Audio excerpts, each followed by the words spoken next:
Anyone else so busy these days that it can be hard to find the time to shop, yet alone pick out a good outfit? That's where Armoire comes in. With a clothing rental membership, you can effortlessly turn heads with stylish, everyday looks tailored just for you. In the last couple months, we've done so many book events, and I don't know what I would have done without Armoire. It's been my literal lifesaver, where I can try all sorts of clothing and swap them out if they aren't the right fit, or if I just want different styles. What I love the most is trying new pieces I wouldn't necessarily want to commit to buying, like wide-leg jeans or blazers. Sometimes it's been a no, but other times I've been pleasantly surprised, and I've loved expanding my style a bit with Armoire. Right now, our listeners can give Armoire a try and get up to 50% off their first month. That's up to $125 off. Just visit armoire.style/dateable. That's armoire.style, ARMOIRE.style/dateable to get up to 50% off your first month and never worry about what to wear again. Try Armoire today. Has it ever felt like you're doing everything right, eating healthy, working out, but your energy still crashes? Or your mood swings hit out of nowhere? I know I have. What I've learned is that a lot of these issues are tied to changes in my hormones. That's where Happy Mammoth comes in. They offer a free 2-minute quiz that can help you uncover the root cause of your hormonal symptoms. It's super easy. Just answer a few questions, and you'll get a personalized recommendation to help support your hormones and start feeling better. From the hormone quiz, I learned that my estrogen rises and falls unevenly. So the solution is hormone harmony, which could help with bloating, anxiety, fatigue, overwhelm, and more. Ready to start feeling like yourself again? Head over to happymammoth.com and take their free 2-minute hormone quiz today to find the ultimate answer to your stubborn hormonal issues. And for a limited time, you can also get 15% off your entire first order with our code DATEABLE at checkout. That's happymammoth.com and use the code DATEABLE for 15% off today. Let's talk about the choices we make because they matter. From the food we eat to the products we bring into our homes, every decision has an impact. And one of the biggest, where you sleep. That's exactly why I love Avocado Green Mattress. Their mattresses are crafted with certified organic materials designed to stand the test of time. Because sustainability isn't just about what we buy, it's about buying better. I recently tried out the Avocado Green Mattress, their bestseller that comes in 3 comfort options. My partner and I went into the store and we were lying there and really could not decide between the firm and the medium options. They were both just so comfortable. I guess we'll have to go back for another test drive. I love that they have this try before you buy option where you can visit one of their retail stores or premier retail partners to experience the comfort in person. And Avocado has easy financing options with a firm that makes your purchase way more accessible. Head to avocadomattress.com today and save up to 10% on certified organic mattresses. Dream of better for you and the planet. Hi, I'm Yue Xu. And I'm Julie Kraftchick. We're active daters turned dating insiders. Here to dive into everything modern dating and relationships. Welcome to Dateable.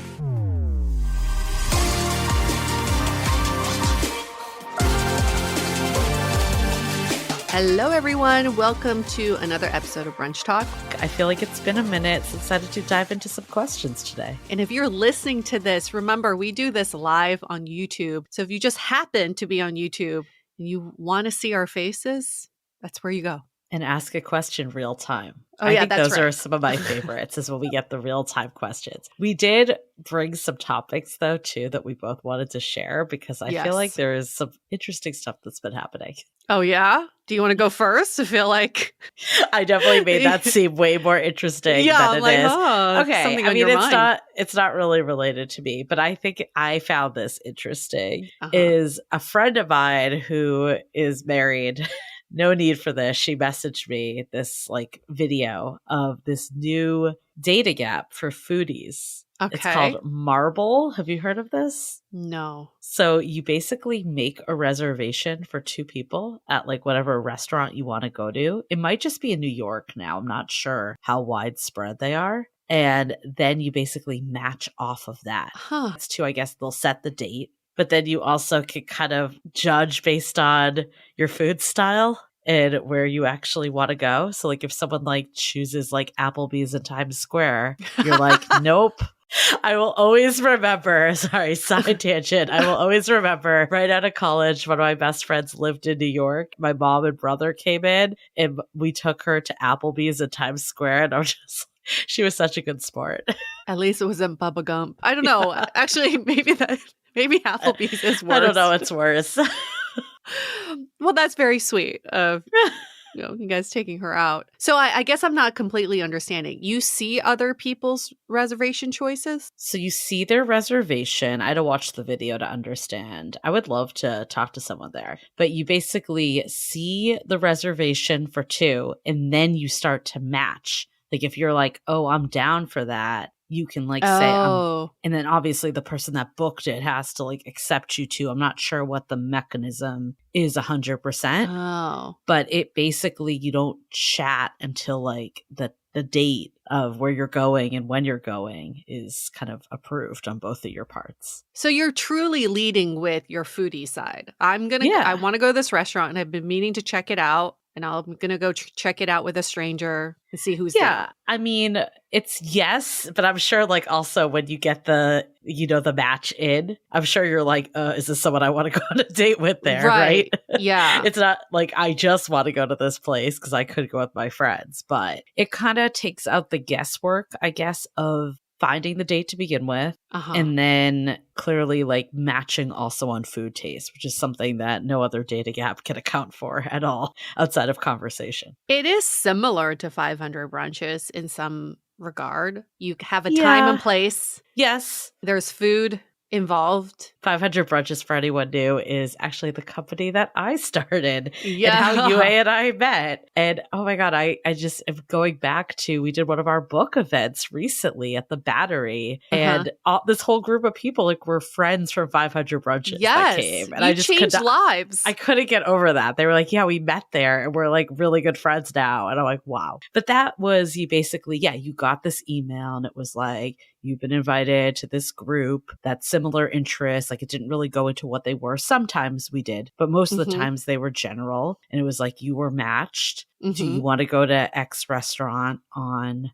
X date? So I guess like some of it is based on like, do you like the vibe of this place and the food? And are you free? So that's part of it. I think the difference here though, with 500 Brunches, you were like 8 people. It wasn't centered around dating. Yeah. This is like, okay, I need to like really decide, do I want to be at a dinner table with this person? That's so tough. Oh, I don't know. I mean, as a foodie, I love this idea, but what I don't like about it is it's the first date, because I don't know about you, Yue, but I feel like I got trapped at some dinners before, and I kind of made that like pledge that I was like, I'm not going to do a first date at a dinner. And I don't want to play the whole like, who's paying for this game. game. And if you're doing like foodie choices, it's probably expensive. It's expensive. I'm not trying to go to some like Michelin star restaurant with a stranger. Or maybe there is a subset of people out there that are. I don't know. But I do think I'm curious how this takes off. And I don't know. Again, I haven't dug into this that much, but my friend that sent it was like this food influencer that I have heard of before that was like promoting it. And he's like big in New York City. So I'm guessing it's like New York, and I don't know where else it is, but I'm really curious, like if it takes off, if this is like something that people do, because I do think that barrier of like the first date being a dinner is a lot. It's a lot. I think it could be good to incentivize those hard to get reservations, right? If I guess like I've been dying to go to this restaurant, can you get reservations, and this person is going, might as well take up this opportunity. I would still have to really like them at least. But how do you know if you like them? You don't know. Yeah, the That's whole vetting process is a little hard. I think I've been burnt too many times on a dinner date that I would rather just take my chance and get a reservation on my own. Yeah, and go with a friend. Yeah. Or go by yourself. I don't know. I know all my foodie friends go to restaurants by themselves because they can enjoy the meal better. So my fiance used to do that. He would go because he's such a foodie. He loves tasting menus. Loves it. He's up-leveled my foodie experience. But he would go solo on his birthday. And his best friend is like, why did you ever invite me? I would have gone with you. I mean, my friend Jamie, our friend Jamie, Yeah. same way. Such a foodie. She says for the restaurants she really wants to go to, she wants to go by herself because she thinks the talking is distracting her from tasting the food. And she can fully enjoy herself. She can order whatever she wants. There's no sharing. I don't know. A true foodie. I think good, I mean, everyone has their merit of being solo. I see her point, but I also think a good company could enhance that. Also, being solo could enhance it, but bad company would definitely make it. Yes. I would 100% rather be solo than bad company. Right. Yeah. There's a lot of risk. Yeah. with going with a stranger. I think that dropping like a lot of money on a first date with a stranger. I mean, maybe if you're like new to a city and you're just trying to like meet people and you have like no one to hang out with, I could kind of see it. I might attract people like that. Sure. Yeah.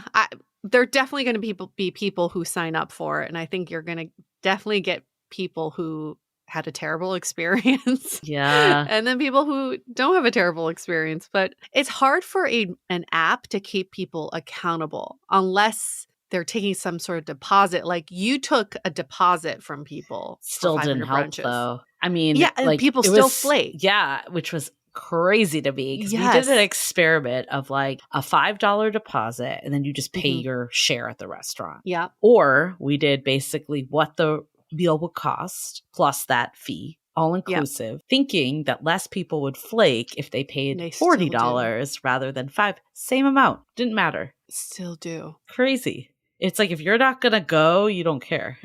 Some of these restaurants take a hefty deposit fee. Yeah. If it's a hard to get reservation. And I bet you people still will flake on this app. Yeah. I think with 500 brunches, I mean, there were a couple things. People definitely did flock to like the harder to get reservations. Foreign Cinema and Nopa for any SF people. Those were always very popular ones. I pick the places, or like our company picked the places, where this app, it's more the individual. So they can be like 3 Michelin star restaurant. I mean, I guess you have to opt in, so you're losing people by default. But I think I tried to keep it like relatively a lower price point. Also, brunch by default is a lower price point. Right. But I guess this, you could do brunch if you wanted to. You could do brunch. Yeah. You could do brunch. But it is geared towards foodies. So I'm guessing that all these restaurants are going to be somewhat top tier, even for brunch. That's the difference, because I think with 500 brunches, it was never really like, this is a foodie experience. It was like social connection around food. Yeah. Would you do something like that now if it was a group thing? Like an app for foodies to enjoy food in a group? Would I start it or would I go to it? Would you go to it? Okay, those are very different things. Yeah. Okay, so at this stage of my life, I don't know. Because I feel like it's hard enough to make time for existing friends. Yeah. And my partner and all the things. So I'm not sure if I would necessarily seek out the new experience. If I was single, if I was new to a city, if I didn't have a lot of friends in the same life stage as me, absolutely. So I think for me, it would be circumstantial to where I was. Would you? Yeah. No. Absolutely not. You're like, even if I have nothing going on, I wouldn't. But you did 500 brunches back in the day. Were you just more social then? I feel like that wasn't really about the food again. No. Yeah. That's what I'm saying. Like with going with the foodie angle, going to a restaurant I really want to go to with strangers doesn't sound enticing to me at all. Yeah. You know, there was a competitor to 500 brunches that was more about that. It was like all centered around the food, and that never appealed to me either. So... And their target audience is foodies. So then it's like... Yeah, I don't know. It's hard to know who will gravitate to this app. Like maybe it could be people that are there for the food, others there for the date. And that could be a huge disconnect too. What's it called again? I feel like we've spent a lot of time talking about it. Marble, which is a very interesting name. Marble. This is not sponsored by Marble at all. Obviously. As we're like critiquing it. Yeah. Because we if this was sponsored by Marble, it would be a different conversation. Drop us now. Yeah. Get your money back, Marble. Marble dating app. I'm looking it up. Yeah. Yeah. Okay. I don't have high hopes for any new dating app coming onto the market, to be perfectly honest, but you never know. I like there's creativity. I like that. I think that's like lacking right now. I'm not sure if this is it, but their tagline is where every match is a real date. I feel like Wim tried to do this. There's been a lot of Yes. people that have tried to do this. Yes. I like that they're trying something different because I think it's so stale of just, swiping through photos and having the small talk and doing the, like, I don't know, standard date. So I like that. I'll give Marble a go for that. Good job, Marble. Keeping it creative. Okay. Can I go to my Yes, please do. my thought? So different from this. So different from this. The overarching question is, when is it your role to say something? Okay. Okay. Go with me. What's the scenario? Okay. The scenario is, and this is something I was watching on TV that prompted this memory. I remember going to Taiwan with my ex, years ago, and his friend was there to visit his family and blatantly cheating on his girlfriend. And I witnessed this, and he just did it in front of all of us who knew his girlfriend. Okay. And I think I was watching something on TV where the person who would be me stepped in and said something to the girlfriend. But when is it your role to say something? Because in something like this, I wasn't like direct friends with the girlfriend, but I met her a few times. There's girl code. I respect her. And also I wanted to call this guy out because he was blatantly doing this. But you didn't say anything to her. I didn't say anything at the time. I felt like it was in my place. I did say something to him. Okay. Like, maybe there's something wrong with your relationship that you feel like you have to be cheating on her and like so blatantly too. But I don't know, in hindsight, they did break up shortly after. I don't know what happened. So it worked itself out. Yeah. It did. It worked itself out. But like in all these scenarios, if you were to see even like, let's say your friend out there doing something bad or betraying their partner, when is it your place to say something when you witness these things? So if it was your friend betraying their partner, I mean, I would 100% say something to my friend, similar to like what you said to that guy. And that's not even your friend. It was like a friend removed. Yeah. But like, if, I don't know, one of my good friends was like cheating on their spouse, I would 100% say something to them. Yeah. Okay. And I'd be like, what's going on here? What if you saw their spouse doing something bad? If it's someone I know well, I would say something to them. I would say something to them. I would say the spouse. What I would say to them is like, what the hell? You need to talk to your significant other. Or if not, like, I'm going to have to say something to my friend. Okay. But you wouldn't break it to your friend. I'd want to give them a time to do it. But then if it is a close friend, I would have to say something. I wouldn't be able to like hold it in. Yeah. But I think in the scenario you had with someone you don't know, I wouldn't say something to that person. To either person. Maybe to the guy, but even that would be a little tricky because it's like, granted, your ex ended up proving himself the same way. But at the time, you did not know that. It was my partner's friend. But at the time, like, you're also like, there's a weird barrier there that like you are kind of respecting your partner by not disrespecting their friend. Right. So maybe I should have asked my partner to say something to him. That's probably what I would have done. If it was someone I didn't know well, that's what I would have done. I don't know, though. I mean, I don't think it was wrong that you said something. Clearly, your ex wouldn't have done well with that. No. He clearly didn't think it was a problem. So I'm not sure if that would help. But I think if it's someone that you barely know, I just think it's like hard to get in the middle of it. Mm-hmm. Yeah. Because we did come back and hung out with the girlfriend a few times. And they acted like everything was normal. And it just didn't feel right to me. The few times like I was alone with her in the bathroom or something like that. And I'd be like, should you say something? But maybe she already knows. It's awkward. It's definitely super awkward. I just think it's like if someone's not ready to receive it, though, then you become the person. Exactly. Yeah. And I don't want to be that person. Like, okay, let's say hypothetically, because this thought like crossed my mind. I don't think it would have happened, but what if it did? So remember that time when we were at South by Southwest, your ex was going to go with my partner to the music. Yes. And I was like, this isn't going to really work, but whatever. If they want to do it, they should do it. So hypothetically, what if they had gone together? They didn't end up going together, but what if they had gone together and my partner is deep watching music? So that's why they shouldn't have gone together in the first place because they wouldn't have had fun. And your partner was out there trying to hit on girls. Yes. And I feel like that could have happened in theory. Yeah. And then like it would have been super awkward. Like, he probably would have told me. Yeah. And then I would have had to tell you. Or I Would you have? I would have had to say something to him to come clean. And then if he didn't by a certain time, I would have had to say something to you. You would have said something. Yeah. Because you're Yeah, like I don't know. one of my best friends. Like, I think if it was like a rando girl I met 2 times, that's very different to me. But I guess it then becomes like he said, right? Like my ex could have been like, I saw friends I knew. I knew these girls, or like, I know. I mean, if that happened, I guess I would have dropped it at that point. I would have been suspicious, but I would have dropped it because, yeah, it's like a lot of separation. So it would have been hard to know. But like, if I had said something to you, what would your reaction have been? I really don't know. I really don't know because I probably was still in the mindset of defending him. Yeah, like you wouldn't have thought he was doing that. Yeah, I would have been like, oh, he's just really friendly, or right. Yeah, there were girls that he knew already. But then it would have planted a seed for sure. And maybe that's all you can do. Like if you're the person, like you say your obligation, if you feel like that's your place, whether it's to the direct person, to a peripheral person, and then at that point, it's on to them. In that situation, does it make our foursome friendship awkward? Yeah. Because then he's got to know that your partner says something to you, and then you get really awkward. Right? And then you like can't really hang out together anymore.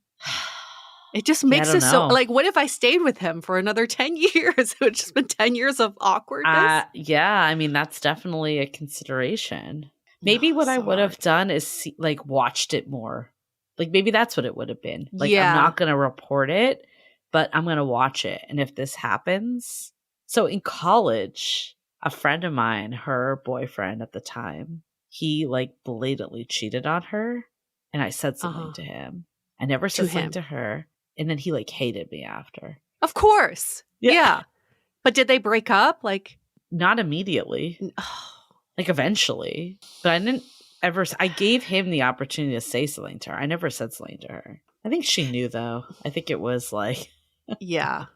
I just have this side of me that just wants to seek justice. Yeah. And then I feel like I need to draw the line sometimes because it could make things awkward, or you have it misinterpreted something and then it just make things worse. But yeah, there's this burning part of me that's just like, I want to seek justice for everybody out there. Anyway, what to our listeners and our viewers, what are you thinking? Would you say something? Thinking? Yeah. Or have you said something in the past that you regret saying, where you are really proud of yourself for saying something? We want to hear from you. And then Marble dating app. Would you use it? Have you used it? What has been your experience? Let us know, because I don't know. My days are over of creating a dummy account just to see what's going on the dating app. Well, this one you have to actually show up. You have to show up. This one doesn't allow for, or like you have to be like open to showing up. That'd be the worst catfish. You show up, you're like, I'm actually not single. I just really want this reservation. Yeah, I just want the reservation. This is really hard to get, sir. So I want to dive into this even more, but before we do, let's take a quick break to hear from our partners. I am so relieved to say that the days where shapewear feel like torture devices are over. Seriously, who invented those things? They were so uncomfortable. But now, have you discovered Skims? Because I'm a Skims believer, and it's just too good to keep all to myself. The Fits Everybody collection from Skims is like nothing I've ever tried before. And here's a funny story. When I first got the cheeky bikini underwear, I thought they had sent me kid sizes because of how small they looked. I was like, this is not going to fit me. But then I was shocked that they stretch to mold to my body, and they're so comfortable. I feel like I'm wearing nothing at all. And best of all, I found the perfect color to match my skin. So these undies don't show through any white pants. Skims truly live up to the hype. Shop Skims Fits Everybody collection and more at skims.com. After you place your order, be sure to let them know that we sent you. Select podcast in the survey and be sure to select Dateable in the drop-down menu that follows. As we're headed into summer, I feel that familiar urge to refresh my closet, but I'm not wasting money on pieces I'll only wear once or for just one season. With Quince, everything is half the cost of similar brands. By working directly with top artisans and cutting out the middleman, Quince gives you luxury without the markup, like 100% European linen shorts and dresses from $30, luxe swimwear, and so much more. I have my eye on their Italian leather platform sandals in cashew and may just be getting these in time for my bachelorette party. Their clothes are timeless, lightweight, and far more elevated than anything else at this price. Give your summer closet an upgrade with Quince. Go to quince.com/dateable for free shipping on your order and 365-day returns. That's QUINCE.com/dateable to get free shipping and 365-day returns. Quince.com/dateable.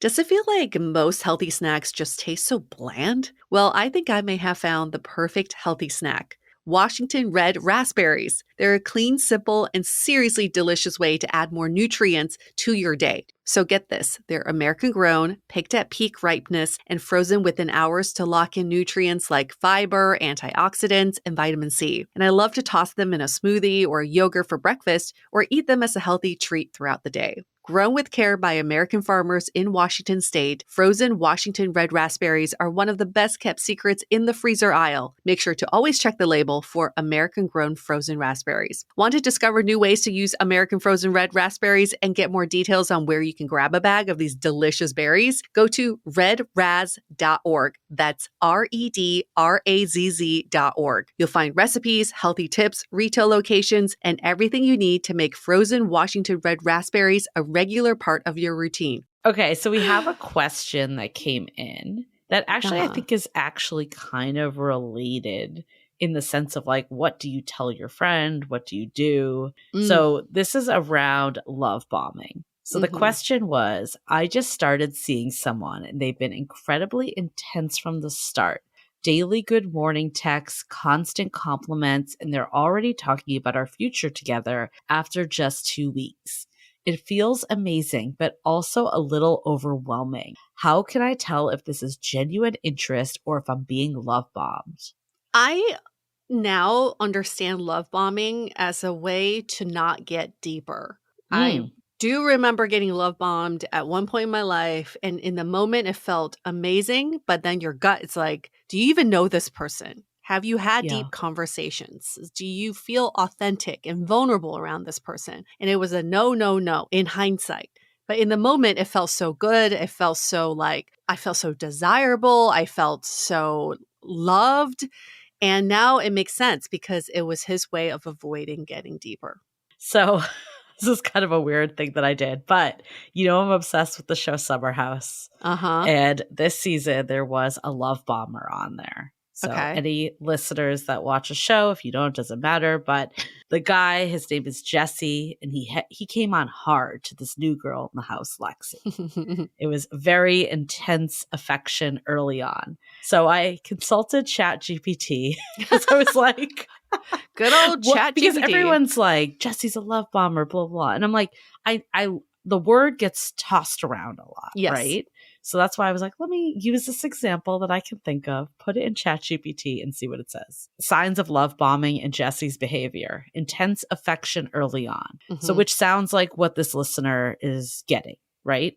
The next part, contradictory actions. So he basically flirted with other cast members and people in the house, even though he's telling this girl that he's like in love with her. The next one, gaslighting and deflection. When confronted, he deflected the blame. And then emotional exhaustion. Lexi describes feeling drained and isolated in their relationship, stating, I feel like the light in me is slowly dying because I'm exhausted from teaching you. So I guess the reason why I pull this up is like, I think for this listener of like, is this genuine interest or if I'm being love bombed? I think it's these next three.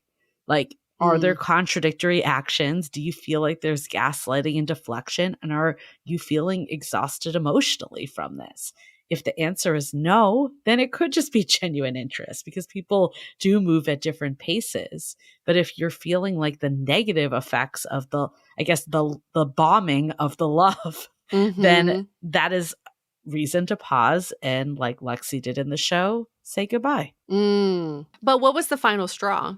I mean, I think a lot of it was the gaslighting and deflection and then also the contradictory actions. Like when someone's telling you they are really into you and like going over the top, but then like not showing it through their actions, like you feel the disconnect. Yeah.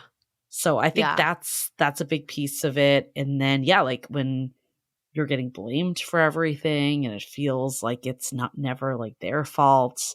I think it's just signs of them not being a good partner. I think with love bombing, I hate to use like the narcissistic stuff because everyone throws this around so much. That's where love bombing originated, right? Is that it Mm. came from like more control. So I think if it's like interest versus control, I think you could see the difference there. Yeah, because a textbook love bomber does everything on their terms when they're Yeah, love bombing you. right. So they're giving you gifts that they like. They are doing nice things for you that they decided to do. It wasn't a conversation with you or them getting to know you. They just know exactly what is the formula Hmm. for this acquisition, but it's never on your terms. And the love bomber I can think of from my past, he's the one that was like, "Here's a dozen flowers and I'm taking you Right. on a trip." And then when it came time for my birthday, he totally forgot because it wasn't on his time. It wasn't convenient for him to remember. But everything else was absolutely on his terms. Right. And yeah, I think that like is the exact difference because when it feels genuine, they're giving you a gift that you want. They're not Uh-huh. like doing it to like fuel their ego or feel good about themselves. Yeah. So what is the difference between someone who just doesn't know Hmm. how to Yeah. show affection and love, so they just like watched a lot of rom-coms and they're like, "Oh, roses and nice dinners," versus someone who is like really slick with this stuff and becomes a love bomber. Well, I think that is what I was saying kind of with those last like three things, right? Like if someone's just doing it because they don't know well, like you're probably not feeling like they're gaslighting and deflecting on you. Right, right. Or there's an exhaustion that comes from it. Like you're probably just like they kind of like come off almost like innocent. They just like don't know Yeah. better. Like I remember there was a guy that we in our community that talked about like should I bring a candle to a first date and should I bring Right. flowers to the first date? And it wasn't like he was trying to necessarily like love bomb and go overboard. It was just he just like didn't know. And I think you Right. can feel that energy different. And usually the actions are consistent too. They're not contradictory. Like if someone just really wants to get to know you, they're probably like really trying to get to know you. So do you feel like if you have assessed that you're being love bombed, you should exit the situation right away, or should you call out this person, let them know that you think they're Yeah. love bombing? Because I'm a little conflicted. Sometimes it could just be signs of early relationship, Yeah. and this person could be inconsistent for so many reasons, and they could also just be a really smooth criminal. I You don't know the Yeah. difference, so maybe everybody deserves a chance to reset. Yeah. I mean, back to the summer house example. I feel like she definitely called him out. Like the first sign, it was like nicer, right? Like, Uh-huh. let me hear your side of this. This doesn't feel right, but let's talk about it. And then, like, the more and more it kept going, I feel like she actually gave him a lot of chances, like almost too Oh. many. Like, she put her foot down real hard. All the like viewers of the show was like, go, girl, get it. Like, stand up for yourself. And then, like, the next week, she's like back with him. And I'm like, okay. Oh, yeah, So I that think, happens. but I do like that she like tried to talk about it and it felt like it was like healthy communication, at least at the beginning. Mhm. So yeah, I think giving someone like one opportunity to at least explain themselves. And then if it keeps being the same behavior, I think at that point you need to assess like, is this right for me? Does this feel good? Right, right, yeah. So, yeah, we're basically saying, like, still acknowledge and give the other person an opportunity to speak up for themselves. And sometimes I think love bombers don't know that they're love bombing because 'cause they're so good Yeah. at it, and that's just their way of operating, and if they do get called out, I think how they react to that is very telling too. So in your situation, you did like say something, right? About the Yeah. gift and not the birthday stuff. Yeah, and he totally was gaslighting me the whole time. Right. "Oh, yeah, I mean, we already celebrated your birthday, like, oh, do you need me to call you on your actual birthday? Is that really important to you? Because we just saw each other last Yeah. weekend." And then 2 days later, I got a gift in the mail. He's like, "Oh, yeah, this was ordered a while ago. It just like, you weren't home to receive it on your birthday." Just bullshit like that. Like, you blatantly forgot my birthday, but it's my fault. So to me, that's number 2 and 3, contradictory actions and gaslighting. Yeah. And then probably 4, emotional exhaustion. So I think that proves it, because a person that was genuine, the second you said that, they would have been like, how do I make it right? How do I make you happy? I just want to make you happy. Right. Take some accountability. Yeah.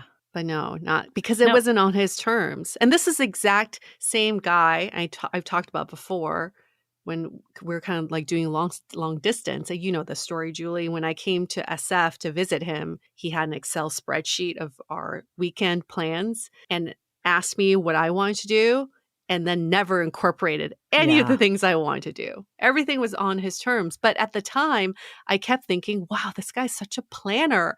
Well, I've never dated such a planner before. He thought of everything. No, he just wanted control over the whole weekend. I also think the person that wrote this in, like, you can set the speed too. Like, if you're saying that, like, daily good morning texts, constant compliments, they're already talking about our future together after just 2 weeks. I think there's nothing wrong of saying, like, I love this idea of going on this trip with you, or whatever the future plans may be, but like, let's just bring it back to the present. You know, there's nothing wrong with slowing it down a little. And even like the compliments, like, hey, feels great to hear this, but like, it almost feels excessive, that I think it would maybe be more meaningful if I got less is more, like whatever it is that you need to say. And then how they react to that will show you, do the contradictory actions and gaslighting and emotional exhaustion come out from it. So on the flip side of all of this, because we have to caveat this too, you have to recognize also the difference between you being love bombed versus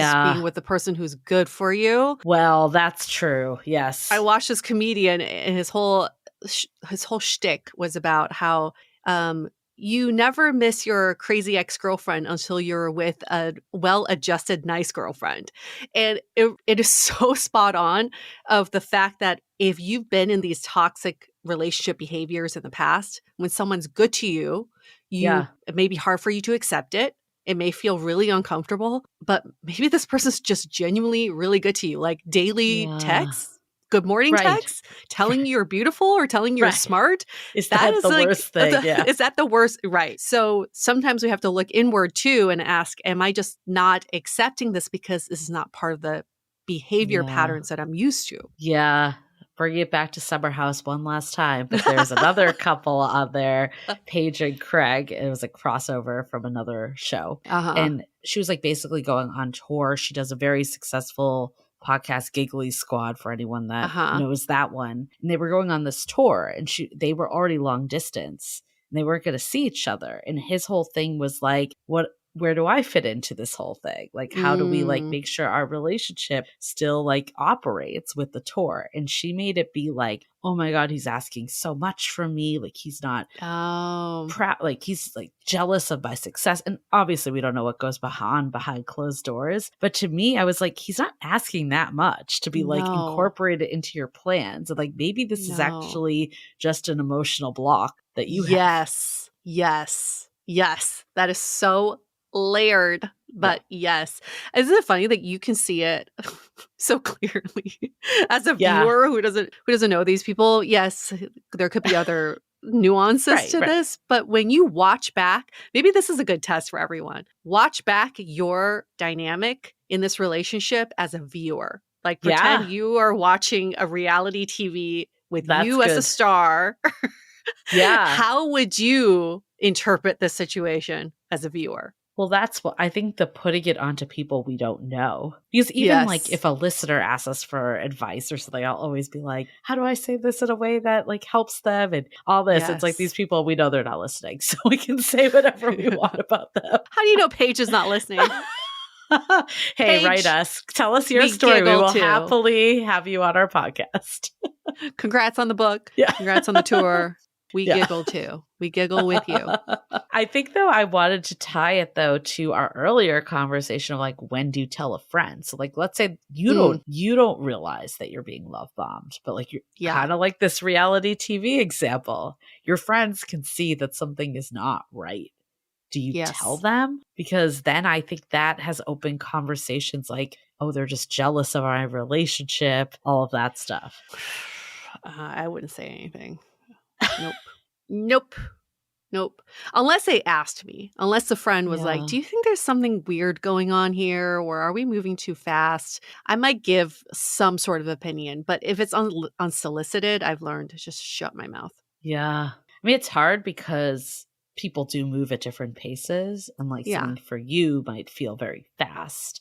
And for Sure. them, it doesn't. So maybe, yeah, that is the answer, that like, unless they're coming to you saying like something feels off. But what if Yeah. you just get bad vibes about the person? Because I've done this before and I'm not sure if I regret it or I'm glad I did it, of like sitting down and telling your friend, because at the time it was really bad. But I'm like kind of glad I spoke my piece in a way. But then also for years I was like, I overstepped, and I'm not quite sure like what the right mode is. I still feel like people need to go through their own journeys and learn their Yeah. own lessons. Unless if there's abuse going on, I just don't think there's a role for me to say anything. Or if they're like trying to take advantage of them financially, maybe. Yeah, Like they've only yeah, known like each if other for 2 weeks and they're like, yes. oh, like the Tinder swindler. That was like Yeah, love like bombing. yes, like life-threatening kind of situation. But even with, my friend, that I think is getting scammed by this woman, I haven't said I'm not saying anything until Until it he happens. asks. Yeah. Like there's really, because he's like so into this, so in love. Yeah, it's so And hard. it's so hard. And then if I say anything, he's gonna turn it around on me and Right. tell me that I don't want to see him happy or something like that. Right. So no, Oof. I'm just gonna shut my mouth until my opinion's asked. We should do a whole episode about like, what do you tell your friends, what do you not? We will. Okay. Let's do it. Cool. We should do a would you rather on that. Yeah, that's Yeah. a good one. Okay. Okay, we'll save that. Good. This Good. was fun. I'm glad we were able to unpack a lot this episode. And yeah, if you're feeling like you're love bombed, we also have a chapter in our book. It's in the Investing Appropriately chapter, but there's a section around love bombing specifically. And like, are you getting love bombed? At first I was like, what are you doing? And then I see I'm molesting our book. Yeah, but like you're doing it in like a very odd angle. I'm molesting the book. It's like, is you okay? Your hands are getting very Having a stroke? No, just fondling our book. For our listeners not on YouTube, she is pointing to the dateable, how to be dateable sign in the background. But yes, if you are someone that's like, what's the difference of someone not giving enough investment versus too much investment? We cover it all in this chapter. We even have an episode 2 on love bombing that we did with Dr. Diane a while back. So feel free to go to that also. We'll reference it in the show notes. So you can always just type in dateable love bombing and it will come up. Perfect. Get your questions in. We'll answer them. And if you leave us a rating and review in Apple Podcasts or Spotify, 5 stars, please. And in the body of your review, you ask the question there. We'll bump it up to the top of the list and we'll make sure to answer it as fast as humanly possible. Great. We'll see you next week. Bye.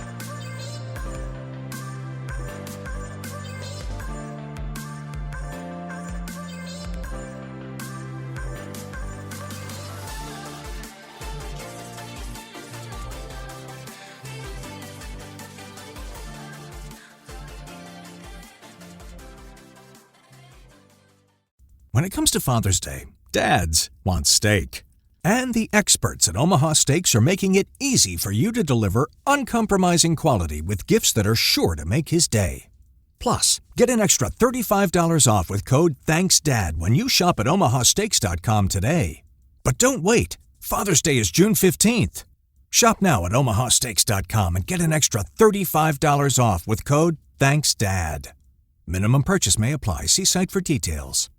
If you're a podcast host, listen up, this one's for you. My name is Allie Jackson. I'm the host of Finding Mr. Height, a dating and relationship podcast that I've been doing for 4 years now, sharing my positive and practical approach to dating that's built on my own life experience. And I wanted to share another experience that I've had, my secret behind monetizing my show. It's called Red Circle, and I was just telling my colleague about how much I love their platform. With Red Circle, not only am I getting a seamless hosting experience, but I also love the support I receive in ad sales. It's not just typical ad sales either. It's targeted opportunities based on my show and my life. And the platform is super simple. You just set your preferences and Red Circle matches you with sponsors that align with your show. You can vet every opportunity and their platform gives you great analytics. More recently too, my Red Circle team has brought me opportunities outside of my podcast on social media to really augment the podcast partnerships, bring them full circle. I just can't recommend them enough. If you want to give it a try, go to redcircle.com to get your free trial. That's redcircle.com for a free trial.